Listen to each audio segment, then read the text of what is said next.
Hey guys, in this video I'm going to show you how you can create questions on Notability. So use the tape tool for self-quizzing or the text handwriting tool to format a traditional questionnaire.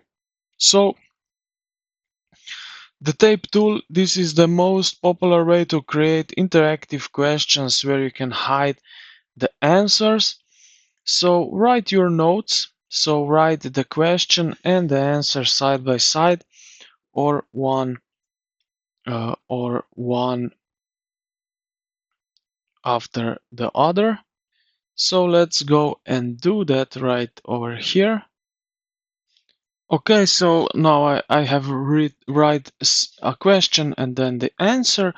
What I need to do now is, or we need to do, is get over here to this toolbar, and here next to the arm right over here, this one here, which is blue marked, you will see this arrow pointing to the right. So click on that and it will open up another next tools.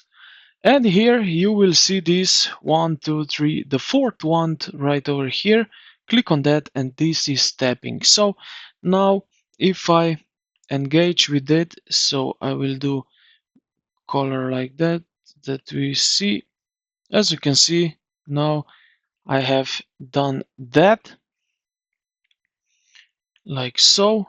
And what I can do now, just tap on it and I will cover off this answer. And this is how you can create question in Notability and use the tape tool.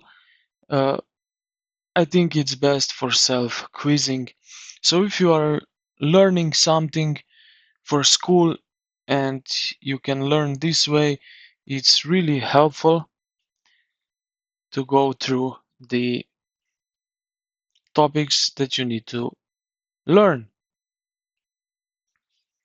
Then another good option is also text boxes. So if you prefer typing, enable quick text boxes and draw boxes where the answer should go.